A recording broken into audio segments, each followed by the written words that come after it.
I'm going to introduce, next month we have the state's attorney, Brian DeLeonardo, and his staff, so it should be a real good one. I'm going to introduce our mayor because we've got some fun stuff to mention. Mayor McCarron.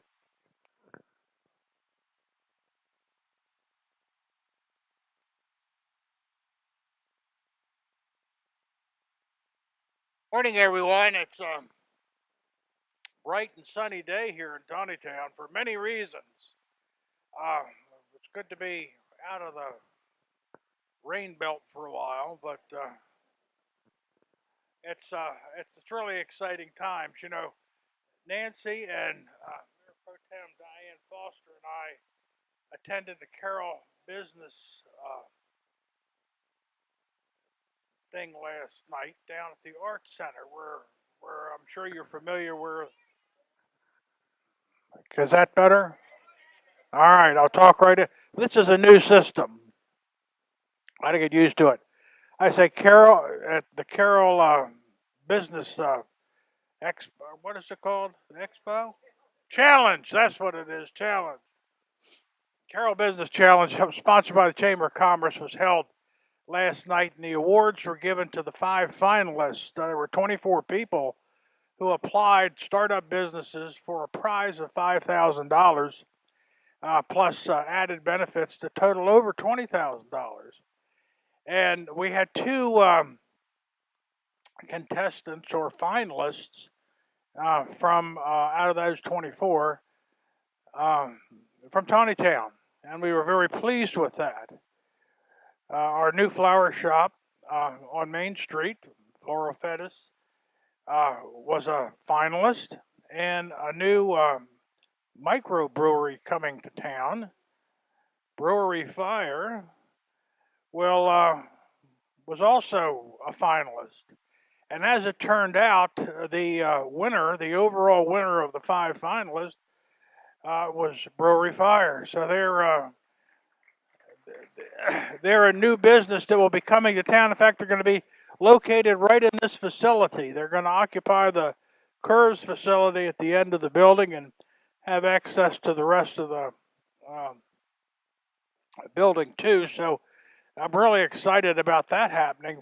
The florist shop made an excellent presentation. I thought probably the most um, detailed and informative business plan of any of the contestants. And they didn't list who came in first, second, third, and fourth, and fifth, but I would just suspect that they came in second. I would say they would. But anyway, that was a very good night for Taneytown. We're very excited about our two finalists and about all the things that are happening here in Taneytown as far as business goes. We have a lot of things coming up. I'm going to start the mic. I'm anxious to hear our speaker today. I've been looking forward to this. So I'm not going to take too much time, but I encourage you to participate with all these new businesses in town. Make sure that you have a chance to visit um, George's on York Street. It's just recently opened up, and you'll hear more about that in a few minutes, I think. And we have Easy Does It on the other end of town. That um, I had a great black and blue salad last weekend there. Just to plug that. But again, I want to welcome you, and I'll start the mic. I'm Jim McCarron. Also, besides being your mayor, um, sell reverse mortgages for retirement funding solutions. And reverse mortgages are a very versatile instrument. You can use them for virtually anything you use to help plan your retirement, to maximize your Social Security, to extend your portfolio, to buy your dream home, even to buy commercial property. So let me have if you ever have a thought about what a reverse mortgage really is, not what you hear it is, but what it really is, give me a call and we can have a little chat. I think he'll be pleased to hear about them. I'm going to start the mic right over here today, so we'll just to start the routine differently. My name is Joyce Mahoney. I'm the Executive Director of the Sober Truth, a substance abuse treatment program here in Taneytown. And I wanted to say that we're going to have our third annual family dinner. It's our largest fundraiser of the year. And the sponsor this year is Mr. Ron Gross from Country Kitchen. So he's been wonderful in helping us to plan and to get this going. So if anybody here would like to be a sponsor, you can get in touch with me. I have my cards.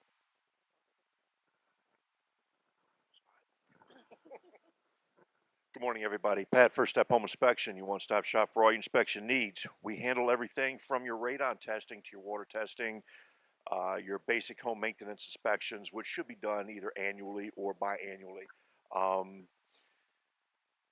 One thing we're looking at right now that I've been getting a lot of calls about is we've had a lot of rain coming in, and just because your basement's flooding does not mean that your sump pump, if you have one downstairs, is bad. It could be clogged up. If you haven't looked at it in a while, get somebody out there and check it out, or give us a call. Thanks, Pat, First Step Home Inspection. Taking steps with confidence. That's a hard act to follow there. My Lord. I promised Nancy I wasn't going to sing this morning either. So, my name is Mark Glass. I'm a new media consultant with the Carroll County Times. I'm a transplant from Florida, so that weather out there is like spring for me. So it's not too bad. Anyway, as of last month, I'm with the Carroll County Times. We've got a lot of great new cutting-edge technology to enhance exposure, your reach for the businesses. I'm not too far from here, so I look forward to meeting everyone over the next however many years and enjoying the breakfast. So look forward to meeting everyone here. Good morning, everyone. My name is Carly Hudson. I run a local Edward Jones practice in the area. I'm a licensed financial advisor. Is that better? Okay. This is different. Normally we're down here. Okay, I got it. So last time we were here this is August, right? That was July. Okay, I was hosting a 4-part financial workshop, so next week is actually the 4th part already. So if you are available, I invite you to join us. On the theme of Taneytown, it's held at the Easy Does It Bar and Grill. If nothing else, I think the best part's the food. So if you don't care what we're talking about, come to eat something, it's free. Next week is estate planning your estate, and it's actually tied very well towards young families, young people, those preparing for retirement, what steps you need to be and should be taking now to prepare you in the case that something may happen, because it might. On that note, I do want to just thank Taneytown and all of the people in this room, because the first workshop that I did, I wanted to do some centerpieces for the tables, and I tend to function a little last minute sometimes. So I had these pails that I wanted to put flowers in, and so I ran into Floral Fets and I said, I really need some flowers for centerpieces in 20 minutes. And she was wonderful. She planted the pots for me. They looked beautiful. I've used them week to week. The challenge is keeping it alive. But that's that. And Easy Does It's been great. So congratulations to Brewery Fire and Floral Fets. I don't think any of them are here, but and everyone here that's supporting them. Thank you. Good morning, everyone. So my name's Jill Hermes, and can everyone hear me? So I'm with Advantage C, which is a service of Carroll Community College. We're the part of the college that works with the business community and helps you with your training needs and your staff development needs. And as many of you know, we're blessed to be in this robust economic climate, but what that means, as Jamie well knows, is that staffing and retention of your key employees can be a challenge. So I would just invite you to think about one way to keep the top-notch talent that you do have is to invest in them in training. If you want to talk about that, come see me. Thanks so much. Hi, everybody. First time attendee, so thank you for having me. Appreciate it. My name is Jamie Hill, and I'm a staffing specialist here in Frederick, actually. But we're a full-service staffing agency doing temporary placement, temp to perm, as well as permanent placement. And if you're looking to hire, we do skills testing as well as behavioral assessments and interviews. So be happy to help if you're looking to hire anywhere here in Frederick County. So thank you for having me today. I apologize. In Carroll County as well. I live here in New Windsor, so I'm new to the area, but grew up in Thurmont. So good to meet you guys. Good morning, everyone. Adam Kreischer. I'm a commercial banker with M&T Bank. So if we can help with any of your commercial banking needs, come see me. Thanks. Hi, Chris A. Hall with Denbo Jones. We're a full-service accounting firm. We do consulting, taxes, audits, nonprofits, you name it. We pretty much do it. So if you have any of those needs, or would just like to know more information, please come see me. Thanks. Good morning. Up close. Good morning. I'm Phil Mulligan and my wife Cindy. We are Catherine's Cause. We didn't make the last meeting, but prior to that, we had a Catherine's Cause forum with 60 drunk offenders there. So our business, no, they weren't drunk at the time. Court ordered to show up before Cindy and I, who I guess there's some of you here who don't know what we do. We lost a daughter to a drunk driver. That was 20 years ago. 10 years ago, we started Catherine's Cause when MAD left the county. There is no MAD in Carroll County. So we do what MAD used to do. We had started as MAD volunteers. We lecture drunks. We charge them for our lecture. We try not to lecture them. It's really like a lesson. We've all been there. You know, I tell them I'm no angel. I've been where you are. Anyway, we take that money. We turn it into scholarships for kids who want to be teachers. None of our staff gets paid. None of our volunteers get paid. We take nothing from the cause, and it all goes back into kids who want to go to school. We give some money to the police department. It's hard to give money to Taneytown. I don't. We've tried. They don't. They don't. Taneytown cops. They're not interested in any money from us. But anyway, that's what we do with our money. So we had 60 people show up, and that's a lot. We are at about 40. So this past month it was too much. We're working at zero. I'd like to show up at that meeting one day and have nobody there. Okay. And Catherine's Cause is a fund of the Community Foundation. And so I'm going to give this little microphone to the director of the Community Foundation. Thank you so much. Good morning. I'm Audrey Simino with the Community Foundation of Carroll County. This is one of our star groups. We have almost 300 different funds, and I would challenge you to name something that we're not doing. It's truly remarkable.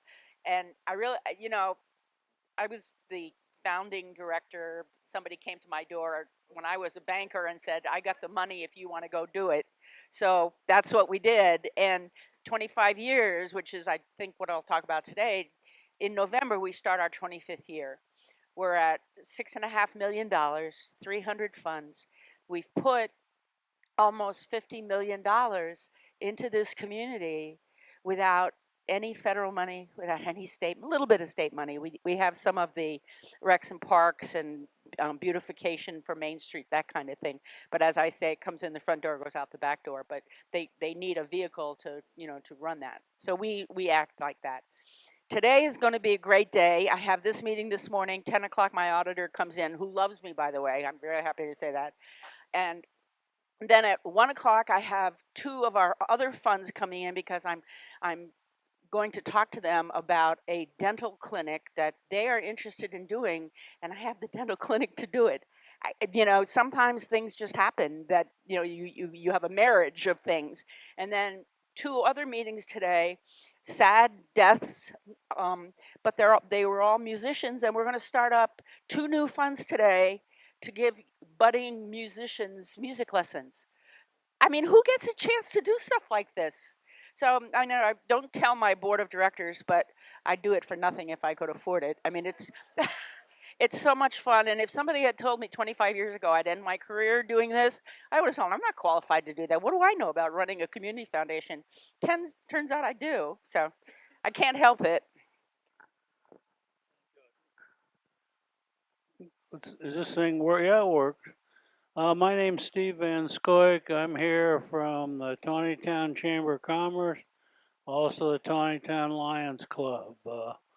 I represent both and around the community. I just wanted to point out the Chamber of Commerce in Taneytown's in a new member mode as we revamp the chamber and get it going in a new direction. If anybody's interested in membership, see one of us and we'll be glad to give you an application. Thank you. Mike Crafton with Chamber of Commerce. Thanks to Steve and Bob and Betsy, and we've got 8 new members, which is outstanding. As far as I'm also involved with the Masons, and we have 6 new members since June. Please get involved in your community. There are so many great things here today, and there's so many great things of people that have come here over the years that really have done wonderful things for the community. Be a part of it. Most of you are. I'm preaching to the choir, I know, but stay involved. If we can help you in any way in the chamber, we're standing by. We're for the businesses. If you need something, let us know. Thank you.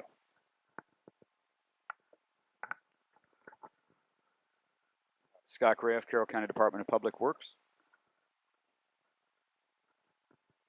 Good morning, Chris Ohanian, Infinity Global Travel, full service travel agency here in Taneytown. Good morning, Bob Miller. I'm not going to go into all the hats I wear because we don't have the time. I am with the chamber, as Steve said.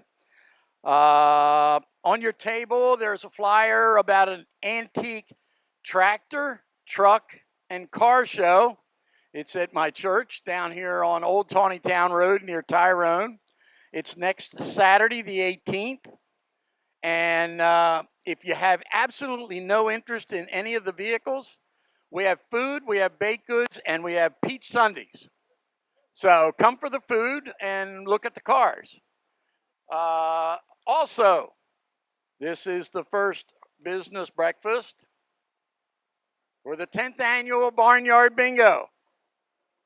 The Chamber of Commerce has been doing this for 10 years. We do it in conjunction with Harvest Fest. The weekend that we do it is October the 6th, the Saturday, but you must have your tickets by the 29th so that I can draw up the field for the cow to roam through, and somebody wins $800. 4 people win $100 each, and the 4 corner shots are $25 each. So 9 prizes totaling $1,300. It's a lot of fun, and it doesn't get any more Carroll County. I'll use my sales pitch. It doesn't get any more Carroll County than to put a cow in a field to do what comes natural, and somebody's going to win money. 9 people will win money. Thank you. And I'm glad to see our phone conversation. You showed up.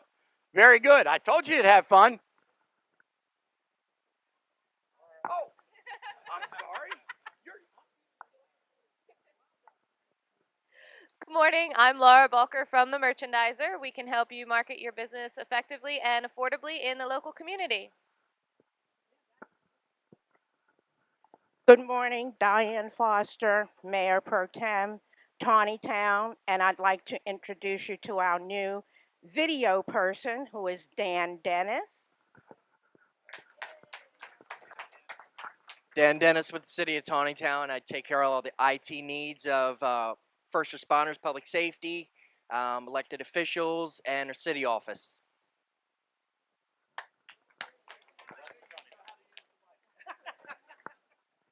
Good morning, ladies and gentlemen. Joe Vigliotti, writer, Taneytown City Council. Not only do I want to say thank you to Dan for filling in this morning, but also to Nancy for always organizing these.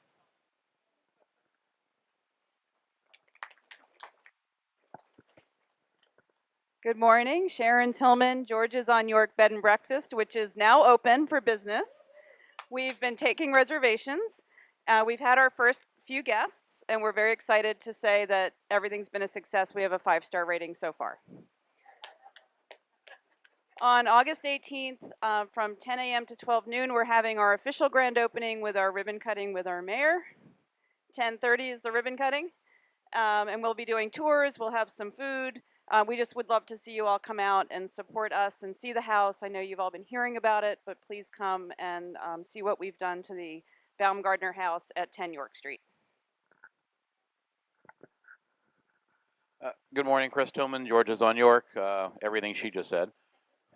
But I do want to put a plug in for the Chamber of Commerce. Folks that are here, that are business people, really should be members of the Chamber of Commerce. We've joined up. There's some new energy in Taneytown. A lot of new businesses, a lot of things are happening, and so you really all, as businesses here, you should come and be part of it. But do come and join us on the 18th. It'll be a lot of fun, and I know people will really keep driving. I can't wait to see the house. I can't wait to see it. Well, come out and see the house.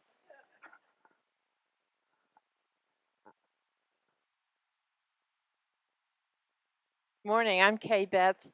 I'm here to carry the briefcase for the presenter this morning. And I want to thank Dan because, where are you? Daniel, for making the video happen this morning. Those of you who are also chronologically challenged with respect to technology, as we are, appreciate the younger generation jumping in with all that. Outfluence LLC is proud to announce that we're going to be starting our program at Springdale Prep this fall, our program in communications and personal development. And so we're really excited. We spent the last few years in Anne Arundel County working with the public school system down there. And so we're really excited to be getting into the independent school realm. So, you're going to enjoy your speaker this morning. You see where some of this stuff came from. Good morning. Dave Bollinger, Barnes Bollinger Insurance, an independent insurance agency. You know, I couldn't help but think when Audrey talked this morning, it was 25 years ago I walked from 95 West Main Street down to 45 West Main Street to what they called Carroll County Bank, and you were in the basement. And we sat together and put an insurance program together, and look how that foundation has grown. So it gives me a tremendous amount of gratitude to be involved with something for 25 years. It's done so much for this community. So thank you.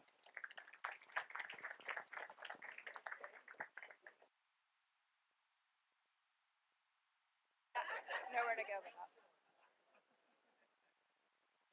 I'm Kristen Barmoy with Hanover Land Services. We're your local surveyors and civil engineers, and we help our clients increase the value of their property. Good morning. I'm Mary O'Keefe from Congressman Andy Harris's office, and I want to thank Nancy and the town of Taneytown for allowing our office to come. I will be leaving Congressman Harris's office at the end of the month, and they haven't named a replacement, but I will be putting on my pass down memo that this is a must attend for I'll be going to the Maryland Department MDTA, which is the Maryland Transportation Authority, your tolls, your bridges, and your tunnels. So thank you very much. Good morning. My name is Stacy Brown, and I am the restaurant manager and event coordinator for the Links at Chaladon and Mount Airy. So we are a golf course, a restaurant, and a venue. So if anybody needs a restaurant or a space to hold any type of event, or you like to play golf, come see us. Good morning. I'm Karen Cook with Carroll Community College, specifically the foundation, and we are in high gear planning our 13th annual Starry Night Gala. It's on December 7th at 5:30. And we have a group coming in, Glenn Burtnick's Summer of Love concert, so he's going to take you back to the 60s. I have sponsorship information and information on tickets with me, so come see me if you'd like more information. Good morning. I'm Donna Rudolph, co-chair of Relay for Life of Taneytown. The last time we were here, we were thinking we were having relay on June 2nd at Carroll Vista, where it's been for the last 12 years. The rain did a wonderful job in having us change that, and I mean wonderful, because on June 16th, we had our very first Relay for Life of Taneytown in Taneytown at the Memorial Park. And I'm here to tell you that we went over our goal. We made $50,300.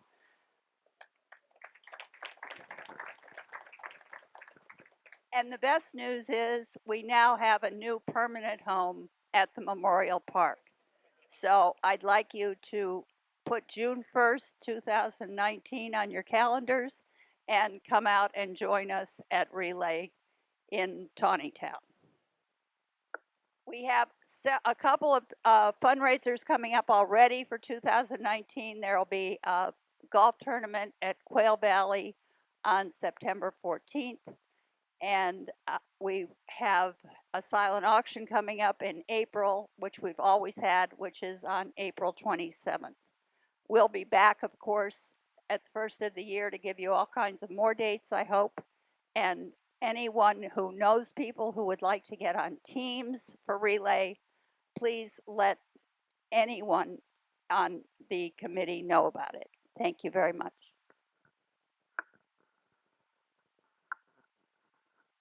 Hi, I have been a co-chair of the Relay for Life for 5 years now, and I'm going to take off my hat, and we have found a replacement, Angela Ferguson, to take my job as a co-chair with Donna, but I'm going to be in charge of getting corporate sponsors. So you are all fair game, let me tell you. So look out, I'm on the way. But we really want to thank the city of Taneytown. They've really stepped up and said, sure, it's going to rain, so why not come down to Memorial Park? And they bent over backwards to find a place for us, which was really interesting 2 weeks for us, but it turned out really well. And we also want to thank the police department because they not only had a relay team this year, and the guys are hilariously funny, but they were so supportive the day of relay. They even went and bought toilet paper for the Johns for us. So we really, really appreciate all the help from the city of Taneytown and the police department. Thanks so much. Good morning, everyone. My name is Jillian Dittrich. I'm the manager at the Taneytown Library, and we're just wrapping up. Another couple weeks left of our summer reading program. So we're kind of thinking ahead to the fall, and I have something coming up in October on the 19th. We are going to be holding our 3rd annual Trunk or Treat event at the library in the parking lot, and we've actually had great success from local businesses who have provided a car at the event, decorated their car, and then handed out treats. So I know we've had Thunderhead actually was the first group that came, and they did an awesome job for us. We have had PNC out there, BB&T has provided, so I'm looking at all you businesses to maybe provide a car and about 100 treats for the kids that'll come out on October 19th. Thanks. Good morning, Amy Guilford, Director of the Marriage and Relationship Education Center. And our mission is to serve marriages and families with outstanding, awesome events for students, couples, and families. And tonight we're doing our Awesome Dad celebration ceremony in Town Mall of Westminster, and one of our partners was the library on this, where we're celebrating all the kids and the fathers who entered the contest, telling us how awesome their fathers were. The purpose is to lift up the importance of fathers on child well-being. So if you want to come by Town Mall and hear some little tearjerker things, this would be a good opportunity for you. And I'm sorry, 6 to 7. And I'm the apple that fell from the tree, and this is my father. Thank you, my dear daughter. Yes. My name is Bill McKenna. I know many of you. My wife and I were the founders of the MREC, and we were blessed to be able to hand the baton off to our daughter Amy, who's just been doing a tremendous job of just carrying the torch and lighting up our community. But I'm here today to talk about the other fun thing I do. I sing with a group called the Old Line Statesmen Barbershop Chorus. I don't know if any of you have seen any of our venues. We just did a show in June called Old Line Statesmen on Broadway. We've done a doo-wop show. We've done Western shows, Pirates of Carroll County. We've sung at retirement homes. We've sung at churches, month of Sundays, and so forth. If you have a venue you would like to have a bunch of guys come and entertain you with, in fact, if you would like to join us to sing, we rehearse on Monday nights at Carroll Lutheran Village. We range in age from the early 30s to the mid 80s, and you can guess which end I'm on, right? The 30 end, right? But anyway, we'd love to have you come and join us. We just have a lot of fun. We love to sing, and we love to entertain. Now, I'm going to finish up, not by singing, but just a little message to brighten up your day. One of the songs we sang back in June was Sing Your Way Home. So you might think of this as the close of your day, but sing your way home at the close of the day. Sing your way home, it will brighten your way. It will lighten your load, brighten your road. So sing your way home.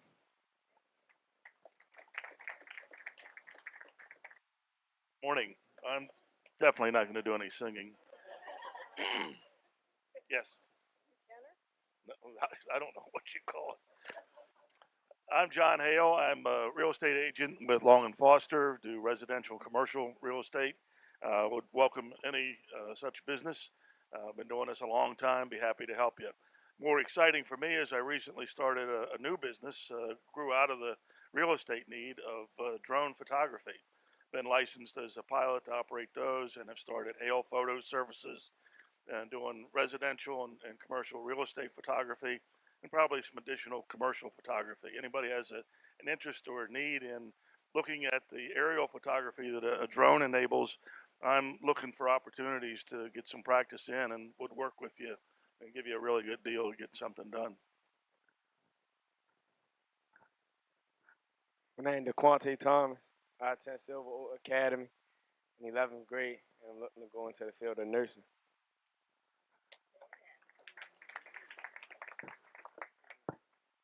My name is Isaiah Peterson. I'm in the 10th grade. I attend Silver Oak Academy. I'm looking to become an electrician. Good morning. I'm Catherine Gamish. I'm the principal of Silver Oak. It's amazing when you bring your two young men out of their comfort zone when they're scared to death when they see this mic starts here. And they're telling me, can I go to the bathroom? I'm like, no, you're going to sit right there.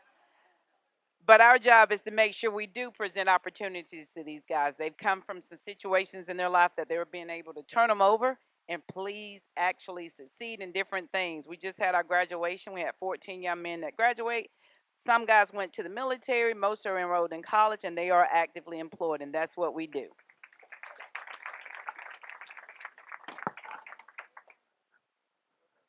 I'm Betsy Baker. I shut it off. I'm on.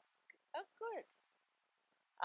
I'm a volunteer in Taneytown, and I work with Silver Oak here and there. I love being involved, so I call myself now a facilitator. If you have anything you need, I can tell you who can do it. So hang with us. There's one hiding back here. Come on, up front. Big smile.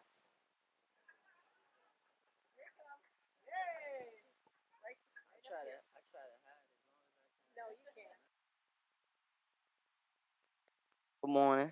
You can hear me. My name is Amari Gibbs. I attend a Silver Oak Academy. I'm in the 12th grade. I'm in CNA, so I can get my certification for nursing. I like to cook, so I'm thinking about if I should go to college for business so I can open my own restaurant. But I like rapping at the same time, so I want to do music also. But I should graduate in December. Since I came to Silver Oak, it did change me, and I'm a better person now. So I appreciate Miss Gam. She made me work hard.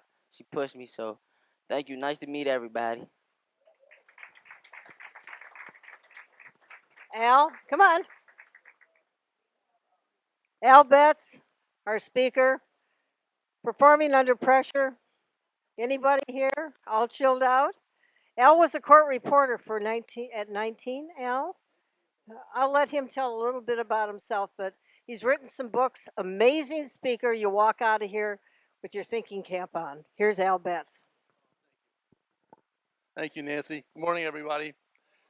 I wonder if I can do without this. Do I need this mic, Daniel, for you to pick? I need, okay. All right, I'm going to have to hold the microphone. Go ahead. I want to start out by saying something about what Nancy, how she introduced me today, and also. All right, there we go. Sorry about that. Anyway, I wanted to say something about the way Nancy introduced me. She, in something she sent out, she called me a motivational speaker. And whenever I think about motivational speaking, and I hear that term, I think of Chris Farley. of Saturday Night fame. You know, I'm a motivational speaker, and I live in the van down by the river. Well, I'm very happy to say, I'm very happy to wear that label, by the way. And but I'm a motivational speaker, if you will, and I live in Carroll County. I'm very proud of it. But really, I think of myself more as an inspirational speaker. I love to inspire people through some of my experiences and some of my stories. And that's what I'm going to do today. I'm going to share some stories with you, talk a little bit about how to work under pressure, and we'll see where that goes. And if you will, Mr. Gibbs, you can go ahead and go to the next. All right. Back in 1978. Well, first of all, let me take a step back. Let me tell you how my career started, where it really started for me. I was never a very good student.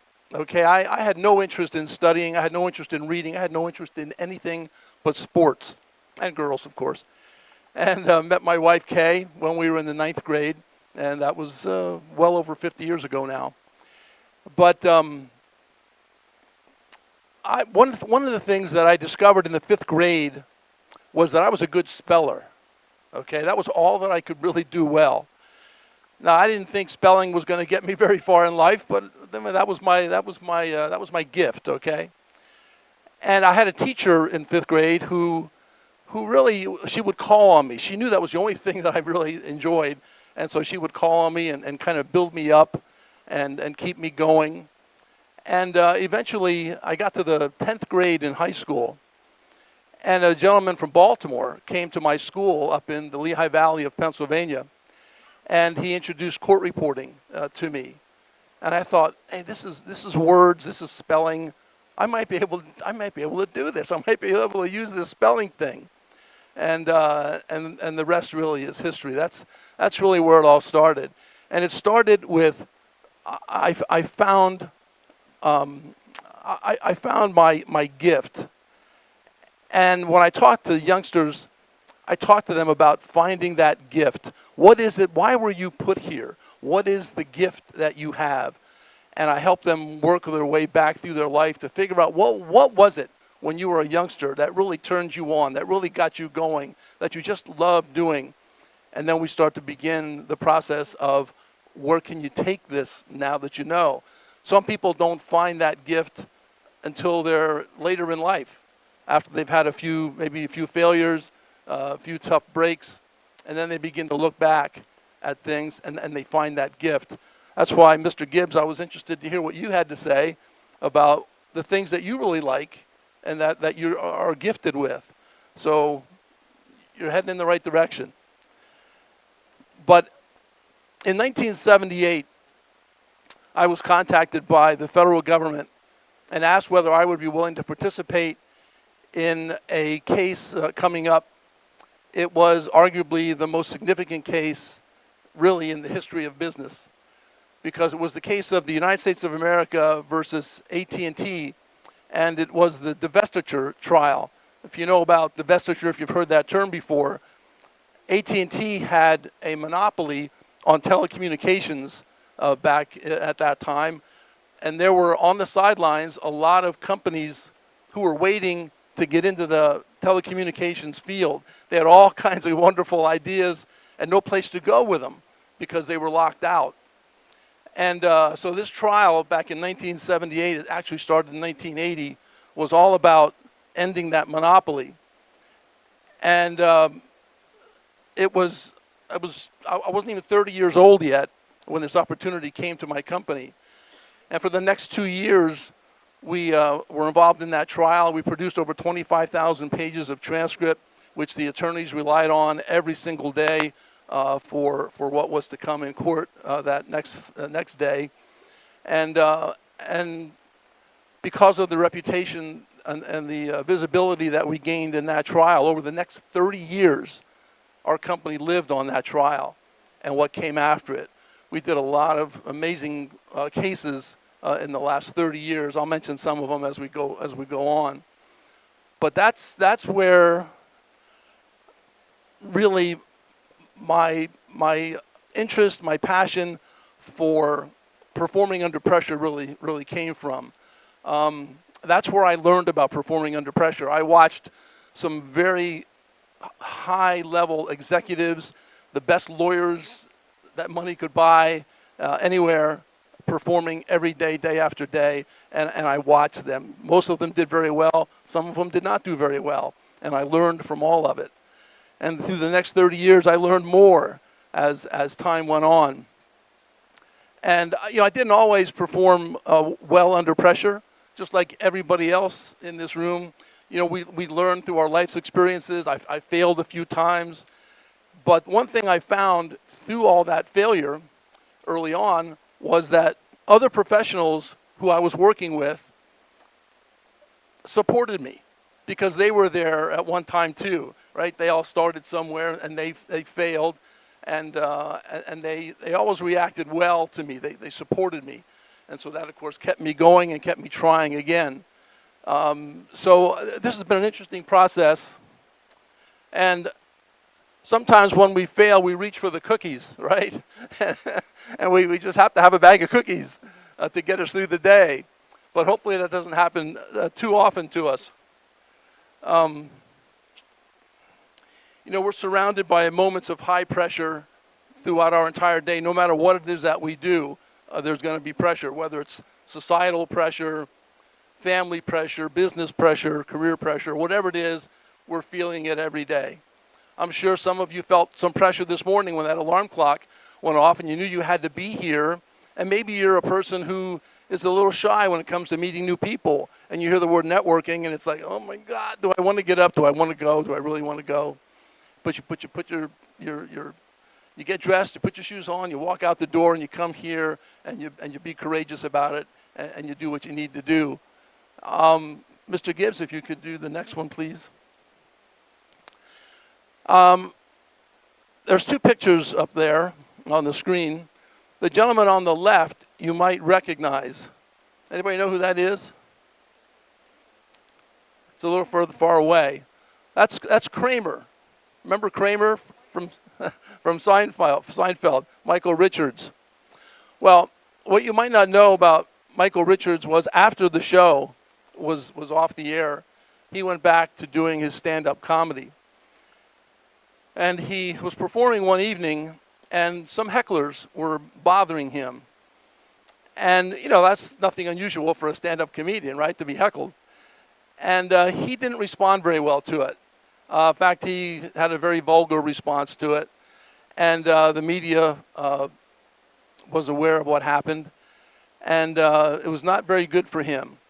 He got some really bad press, deservedly so. And a few weeks after that, David Letterman invited him onto his show to talk about the incident, to give him a chance to explain himself and why he did what he did. And all he did was make it worse. He just made it worse.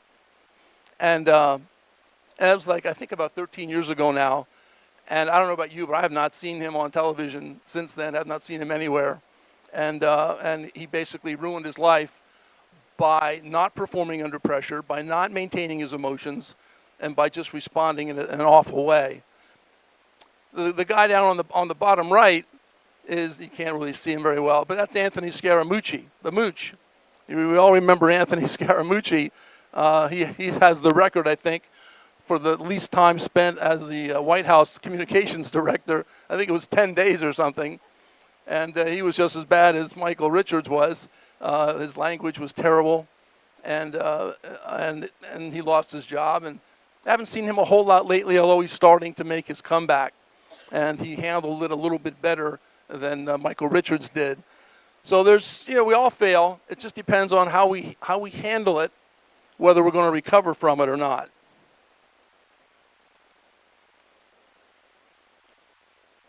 And sometimes we shine on the biggest stage, and we do it really, really well. Mr. Gibbs, if you could, please.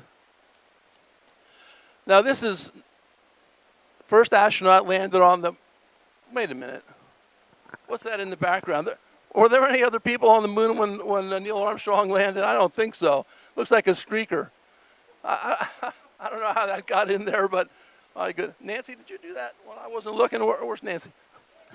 Mr. Gibbs, if you could, the next one, please. There we go. There's our hero, Neil Armstrong. Remember what he said, right? One small step for man, one large step for mankind. But you know, that almost never happened, that event. Because as they were descending to the moon, Neil Armstrong noticed that the craters were going by faster than he expected them to. And so he knew right away that he had a computer failure. So he had to go into manual mode. And as they were coming down, looking for another place to land, Buzz Aldrin was communicating with Neil Armstrong as to how much fuel they had left. And they had a minute's worth of fuel left before they would crash land on the moon. And so Neil Armstrong is looking for another place to land. He found one place, but it was lifting up too much moon dust. Couldn't land there, so he had to find another place. And basically, with 40 seconds of fuel left, they found a place to land, and they landed on the moon. So after all those years of planning and all those exercises, all the knowledge that they had built up came down to 40 seconds after all that. So performing under pressure can be a life-saving activity. If you could, Mr. Gibbs, the next screen. This is what I've been doing for the last 50 years. That's a stenotype machine. That's how I've made my living, writing 270 words a minute on that little machine, preparing transcripts. When I started out, all we did was write it down on the machine, and then we transcribed it, either typed it ourselves or dictated it for somebody else to do. Now we still do the manual part of it, but the transcription is done by computer, and we're hooked up to all kinds of gadgets that allow us to immediately send our transcripts all over the world. We have court reporters who work in large venues, sporting events, who caption for the hearing impaired. We have court reporters who work for the media, and they work in athletic events, and they work in the interview rooms after the events. They take down the interviews in real time and then send it off to their media clients, who then use it for their stories. No longer do we have to have athletes say, "Oh, I didn't say that." They now have the actual quote accurately. I interviewed on my radio show a couple of weeks ago a young man who's an engineer, and he learned stenography so that he could do his coding, use it for coding, because they can put in more information faster. And he said there'll be a lot of engineers in the future who will be using stenography in their work for coding, and he also uses it for blogging. It's amazing what people are doing with a skill that only a few years ago people thought was dying.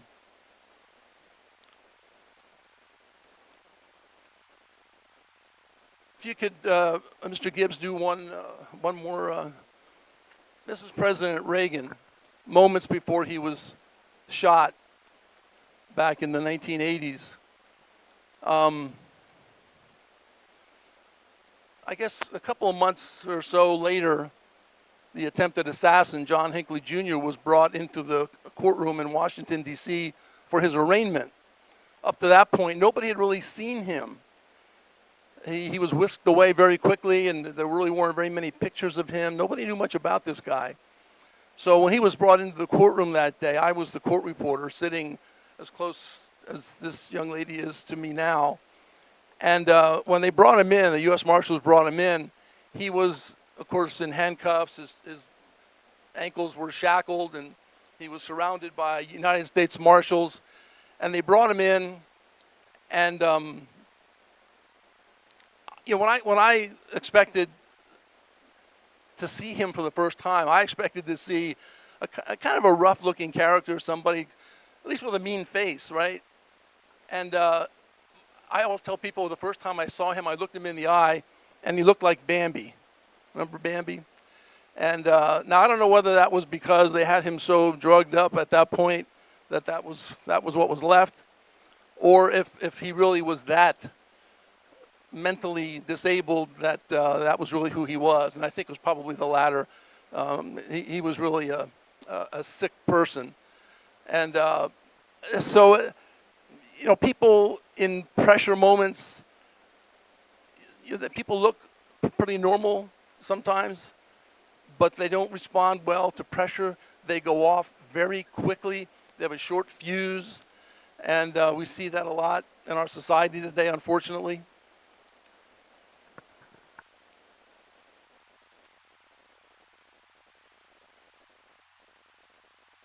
A couple of the other cases that I've done in terms of my preparation for performing under pressure, I was in the grand jury room during the investigation of President Clinton, if you remember all of that, and that was quite interesting to work in grand jury settings in political cases. They always say that you can indict a ham sandwich, and after seeing that, I believed it. Political grand juries are a different breed of thing.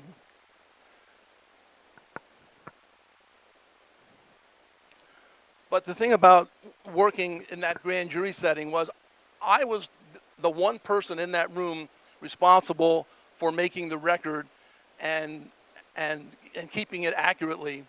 Nobody else would do it. Nobody else could do it in that room other than me. And that was extreme pressure because the attorneys were jumping on every word. Every word was important in that matter. And so that just increased the pressure on me to perform. Now, I'm sure you all, in what you do, you have pressure every day, so you can appreciate a little bit what I'm talking about. It doesn't have to be a grand jury thing that's gonna provide pressure in your life. It could be anything at all. And what I want to talk about next is kind of what you can do to prepare to perform under pressure. Mr. Gibbs, if you would, again, please. And you can go one more.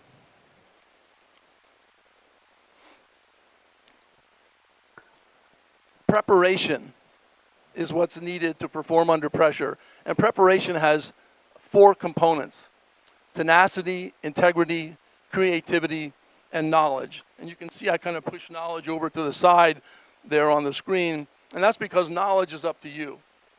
You've got to get the knowledge. I can't do that for you. I can help you with some of these other things, but knowledge is up to you. And it's knowledge of not just your job, the work that you do, but it's knowledge of the people that work around you, what motivates them, what gets them to perform at their best. Those are all. It's all. You hear that a lot when you talk to coaches of football teams, for example, or basketball teams. They need to know what motivates each player to perform at his best, and so that's what you need to do in terms of performing under pressure and helping the people that work with you to perform under pressure. Is the knowledge aspect. Tenacity. Tenacity is really never giving up. It's always striving to overcome, striving to get better, being tenacious in how you approach life. If you could, Mr. Gibbs, another one more, and one more again. These 4 items that I mentioned to you, tenacity, integrity, creativity, and knowledge, I call TICK, T-I-C-K, and we're going to talk about that just in a second a little bit more. But remember TICK, if you will: tenacity, integrity, creativity, and knowledge. If you could, Mr. Gibbs, one more. When I think of somebody with tenacity, I think of Desiree Linden. She's the first American woman to win the Boston Marathon since 1985. She had run the race before, and she missed winning the race by 2 seconds. and that was in 2011. And this is what amazed me when I was learning a little bit about her. To train for a marathon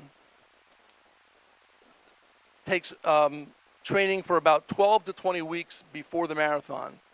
And experienced marathoners run 3 to 5 runs a week, okay? 3 to 5 days a week they're out there running 50 miles each time. 50 miles each day over the 4 months leading up to the race. So that's a heck of a commitment. And that's tenacity at its finest, to be able to do that. And you know, when we talk about tenacity, I think about Nancy McCormick here, who has been operating this event for 19 years. I mean, that's tenacity. Always doing a great job, Nancy. And there's so many other people. I think also of a lady who's not here today, my friend Wilma Brown. Wilma was the one who arranged for me to be here today. But Wilma has overcome a lot in her life. She's a hard worker. I've known her since I was a young court reporter. She was my transcriptionist back before the computers came along. And so I've known her and her family for a long time. And she's been a hardworking person her entire life. And so I wanted to remember Wilma today. She's in Florida, I think. Hopefully having a good time. If you could, Mr. Gibbs. We'll talk about integrity. That picture is what you see when you're in Guantanamo Bay, Cuba. We have court reporters in Guantanamo Bay who are reporting those trials down there.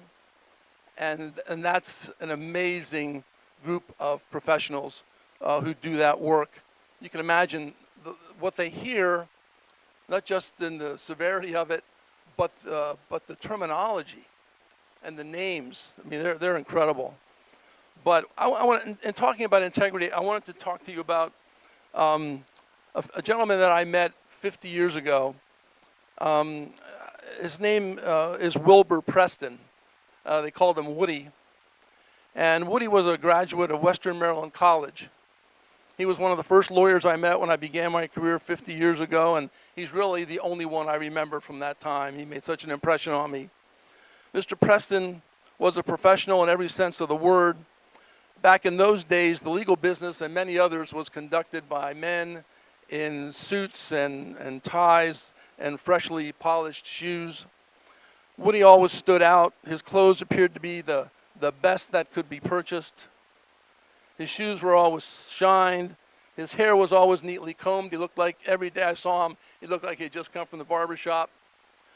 Woody had a mild manner. He was quick to smile. He loved to share a good story. And I never, ever saw him raise his voice, ever. He used a vocabulary fit for a king to colorfully and clearly make his point.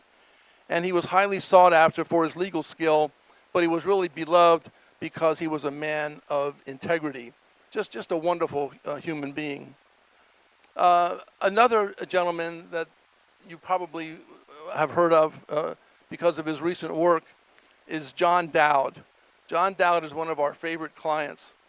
We've done a lot of work for him over the years, and if you're a baseball fan, you know the name John Dowd because of the Dowd Report. Many, many years ago, John was hired by Major League Baseball to investigate Pete Rose for gambling on the sport, and John was the one who produced the report for Major League Baseball. But most recently, John was a personal counsel rather, to President Trump. First time I met John was in a deposition, and his client was being deposed. And everything was going fine in the deposition until John thought that his client was being abused a little bit by the lawyer who was questioning him. And he thought the lawyer on the other side was being a little bit unprofessional.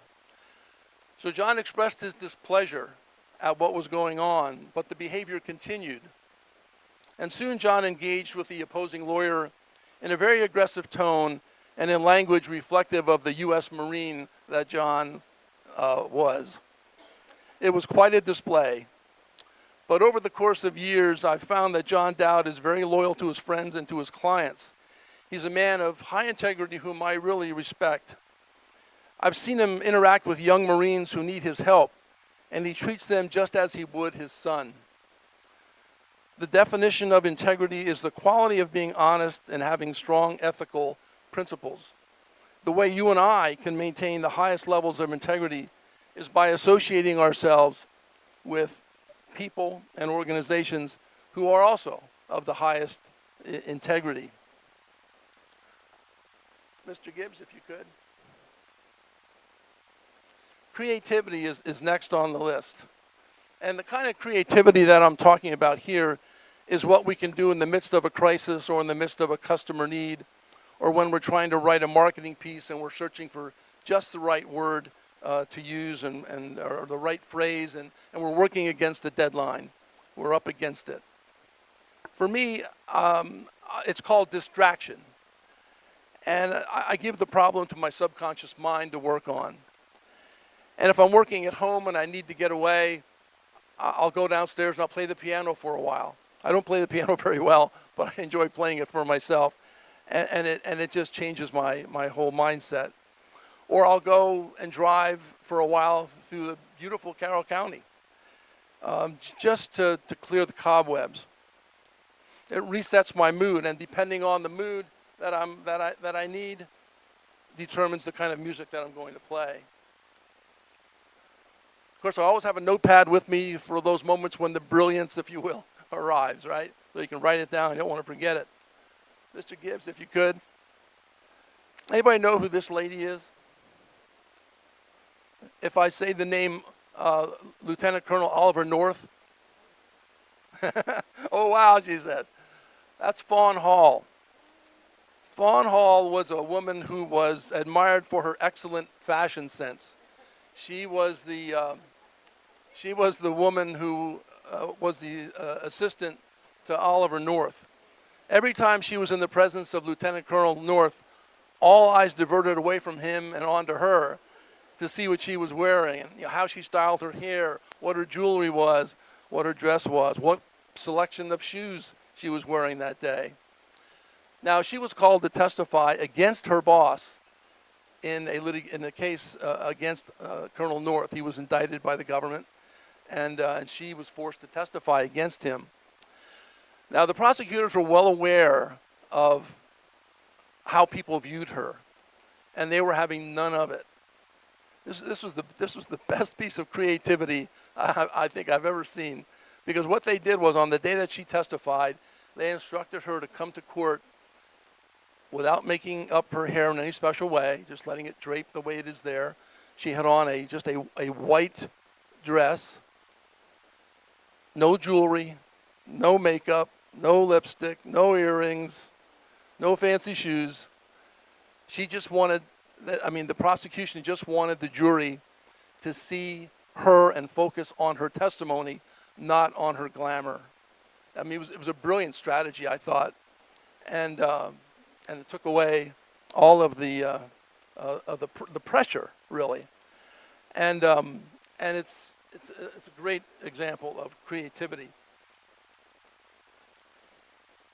Now, I'm guessing that if we each talked to one another and asked us, kind of to share what pressure, we live with and how we handle it, we learn a lot, and we get some great ideas how to handle pressure situations in our own lives. I'm not going to ask anybody to do that here today, but in a private moment, somebody who's a good friend here in the group, you might want to ask them that and see how they handle it. Everybody handles pressure a little bit differently, but I'll bet there's some element of tick in what they tell you. Let me finish with one more story about performing under pressure. Recently, a commercial airliner flying from New York to Dallas had to make an emergency landing in Philadelphia when an engine exploded, causing the death of one passenger and injuries to several others. The engine was on fire. There was a hole in the side of the plane, and controlling the plane was difficult, to say the least. Pilot Tammy Jo Schultz was hailed a hero for her courage and for her ability to remain calm as she guided the plane to a safe landing. Tammy Jo credits her experience as a Navy fighter pilot for preparing her to perform under an extraordinary amount of pressure. She demonstrated the elements of preparation. First, tenacity in her effort to control the plane. She later said about flying a plane with a hole in it, as long as you have altitude and ideas, you're okay. Pretty cool. She displayed integrity in leadership by displaying a reassuring demeanor. While she was going through all this up in the air, she was communicating with the tower, and an air flight controller nervously asked her if the plane was on fire. She calmly said, "No, it's not on fire, but part of it's missing." She demonstrated creativity in quickly assessing the situation and taking action. For example, it was a loud cockpit as a result of the hole in the side of the plane, and voice communication with her first officer was not possible. So she had to come up with something right away, immediately, on the spot. How am I going to communicate? How are we going to communicate? So she immediately turned to hand signals, and that's how they communicated while they're trying to land this plane with a hole in it. And, you know, Captain Sully Sullenberger, we all remember him, landed his plane in the Hudson River a couple of years ago. And he said about performing under pressure that it's having the ability to see the entirety of the forest, but knowing at any given moment which tree is the most important one, right? So we're working in our office and we've got fires all over the place. Which is the most important one? Which is the one I got to deal with right now? And that's part, again, of the ability of being able to perform under pressure. What do I got to do right now? If you could, Mr. Gibbs, one more. So the secret to performing under pressure is preparation. One more, Mr. Gibbs, please. So as I said, I bundled all of this under the acronym TICK. Tick, tick, tick. Remember TICK. But if you don't pay attention to your pressure, tick, tick, tick turns into boom and chaos. And so I hope what I shared in the brief moments we had today is helpful to you. Thank you very much for coming and listening, and I appreciated the opportunity. Thank you. Al will be around. He's available for speaking also at other functions. So we'll see you next month. State's Attorney Brian DeLeonardo and his staff. It should be interesting. Have a great weekend and be safe.